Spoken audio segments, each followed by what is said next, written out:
რისთვის დაიბადა, რა მისია აქვს, რა დანიშნულება და არსი ჩვენი არსობისა, რისთვის ცხოვრობთ, რისთვის არის ეს ყველაფერი, ეს მატრიცა, ეს ბიოსიმულაცია, რაშიც ვზივართ. რატომ არის ეს ყველაფერი ასე მსახურება ეს ყველაფერი? გარდაცვალების შემდეგ სად მიდის ჩვენი სული, როგორ მიდის? სულიერი სამეფოს სტრუქტურა და იერარქია როგორი არის? იქ როგორი ცხოვრება არის? როგორ მოვდივართ იქიდან აქ? აქედან როგორ მივდივართ იქ? მე როგორ ხდება რეინკარნაციები? ამ ყველაფერს უკვე შემდეგ ლაივზე ვისაუბრებ.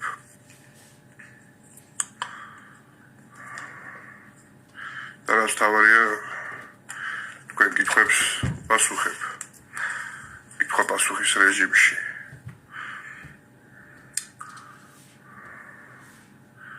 კიდევ რაზე მინდოდა დღეს საუბარი. ლაივის დროს ბევრი რაღაც გავიწყდება ხოლმე, რომ ბევრი რაღაცა ერთად გინდა თქვა. სხვადასხვა დეტალებს გინდა შეეხო და უცბად ეს ბევრი რაღაც გავიწყდება ხოლმე, მაგრამ ეხლა გამახსენდა კითხვა ჰქონდა ერთ-ერთ ადამიანს YouTube-ზე ხო ავტვირთვე, ცირაკუპრაშვილის YouTube-ზე ჩემი ვიდეო, დედაჩემის YouTube-ზე. და იქ ერთმა ადამიანმა ესეთი კითხვა დასვა, რომ წინა ლაივზე ხო სულიერებაზე მქონდა საუბარი. და მან ესეთი რაღაც კითხა, რომ ამ ყველაფერსო ეკლესია ემსახურებაო. და ეკლესია ასწავლის უფლის სიყვარულსო და ეკლესია ამაღლებს ადამიანს სულიერადო. და ემსახურება და ასწავლის ადამიანს როგორ ამაღლდეს სულიერადო. კი, ამდვილად ესია, ეკლესია ძალიან დიდ საქმეს აკეთებდა და აკეთებს. ეკლესიის დამსახურება და ეკლესიის წყალობით არის, რომ საერთოდ ქართველები და საქართველო გადავრჩით. ჩვენი ენა დამწერლობა ეკლესიამ შეინახა და შემოგვინახა. რომ არა ეკლესია ჩვენ დღეს ქართული ენა არ იარსებებდა. ეკლესიას ისტორიულადაც დიდი დანიშნულება აქვს და რელიგიურ სულიერათაც. ეკლესია აუცილებელი არის. მე თვითონაც მართლმადიდებელი ვარ და ძალიან მიყვარს ეკლესია. მაგრამ ეკლესია ვეღარ ასრულებს თავის მისიას. რასაც ასრულებდა საუკუნეების განმავლობაში, მაგრამ ამოწურა თავის. არა მარტო ეკლესია, ყველა რელიგიამ ამოწურა თავის მისია. რელიგია აღარ ატარებს იმ დანიშნულებას და იმ მისიას, რასაც ატარებდა. ეხლა რელიგიები იქცნენ ტრადიციებად და კულტურად. სოციალურ, კულტურულ, ტრადიციულ ინსტიტუტად და ისტორიულ დანიშნულებად დარჩა და გადაიქცა. მას აღარ აქვს ის სულიერი მისია, როგორც მას ჰქონდა მთელი საუკუნეების განმავლობაში. იმიტომ რომ ახალი ეპოქა დაიწყო 2012-13 წელს. შემოვიდა მერწყულის ეპოქა. ამაზე ქრისტე ამბობდა, როცა მოვა ახალი ერა, ახალი ეპოქაო. როცა მოვა ადამიანი წყლის ჭურჭლითო, შემოუშვით ისო და შედით მასშიო. ანუ ახალ ეპოქაშიო. მერწყულის ეპოქაში. და ეს ახალი ეპოქა არის სულიერების ეპოქა. სულიერება მოისაზრებს, რომ ამავე დროს შეიძლება რელიგიურიც იყო. ეკლესიაშიც იარო, ეკლესია გიყვარდეს, ეს არ ეწინააღმდეგება ერთი მეორეს. უბრალოდ ეკლესია აღარ არის იმ მისიის. ეკლესია უფრო ტრადიცია და კულტურა გახდა და ჩამოყალიბდა, უფრო სოციალურ სფეროთ. ეს ახალი ეპოქა, სულიერების ეპოქა არის ინდივიდუალური ტრანსფორმაციის ეპოქა, სადაც ინდივიდუალურად უნდა დაიწყო ფიქრი, გაცნობიერება და ცნობიერების ამაღლება. ამ ეპოქაში აღარ არის საჭირო შუამავალი შენსა და ღმერთს შორის. აქ შუამავალი შენსა და ღმერთს შორის არის შენი ცნობიერება, შენი სულიერება და სულიერი უნარები. და არა მამაო მღვდელიან ბერი. თუმცა დიდი პატივისცემა მათ ჩემგან, მაგრამ შუამავალი აღარ არის საჭირო ამ ახალ ეპოქაში. ეს არის სულიერების ეპოქა, სადაც შენ შიგნით უნდა დაამყარო ღმერთთან, უფალთან და სულიერ სამყაროსთან კონტაქტი და კავშირი.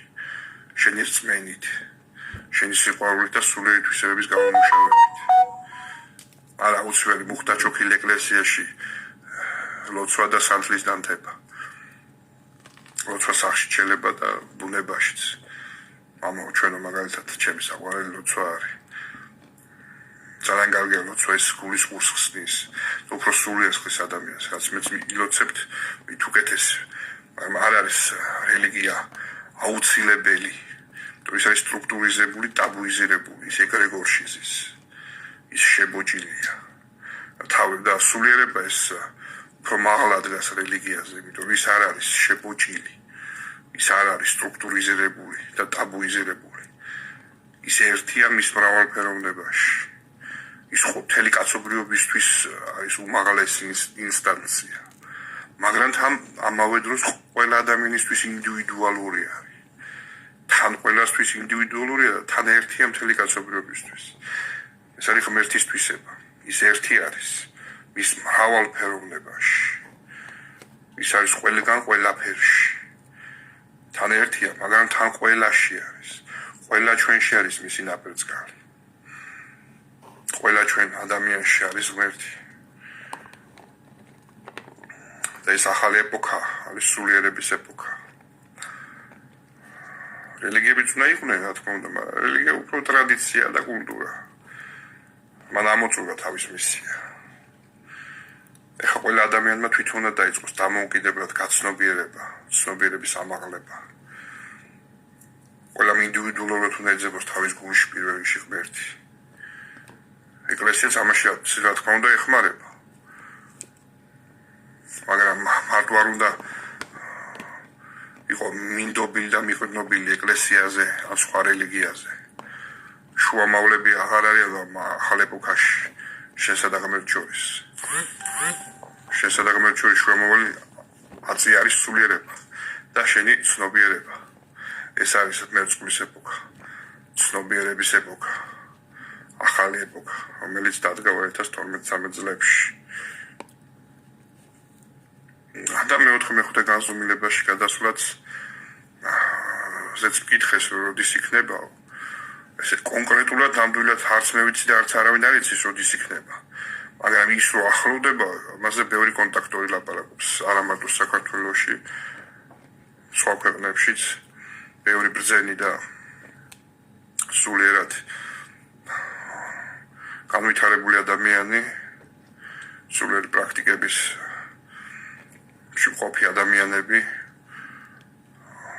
ეს მალე იქნება შეიძლება შემდეგ წელს იყოს შეიძლება 2027-ში შეიძლება 2028-ში ძალიან მალე იქნება და რაც შეიძლება მეტი იმუშავეთ საკუთარ თავზე ყოველდღიურად რაც შეიძლება მეტი წაიკითხოთ მეტი გაიგოთ დაიწყეთ ლოცვების კითხვა ძალიან კარგი არის ასევე რელიგიის ისტორიასაც გაეცანით ქრისტეს ცხოვრებას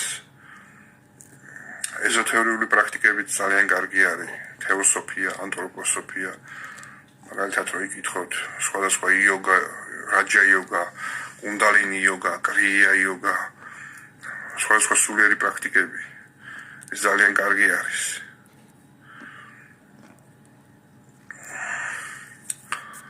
ეს მე-4 განზომილებაში გადასვლაც ძალიან მალე იქნება ამის ნიშანი არის თუნდაც ის რომ ეხლა რო გამოჩნდა კოსმოსში რომ ეძახიან AI 3 ატლას ეს ეძახიან კოსმოსური ხომალდი არის თავიდან ეგონა რომ ის მეტეორიტი მაგრამ ეს არ არის მეტეორიტი ეს კოსმოსური ხომალდი რომელიც გარედან მეტეორიტი თავით არის შენიღბული რომელიც მოძრაობს ჩვენ მზის სისტემაში და ეს იმიტომ გამოჩნდა და იმიტომ დაინახეს ტელესკოპებშიც რომ მე-4 განზომილების ცნობიერება უკვე შემოსულია ჩვენში ის რომ არ ყოფილიყო შემოსული მარტო მე-3 განზომილების ცნობიერებით რაშიც ვიყავით თელეს საუკუნე ვერ დავინახავთ მას და სხვა ბევრი კიდე რამ ხდება რაც ცხადყოფს რომ ბევრი რაღაც იცვლება მთელ სამყაროში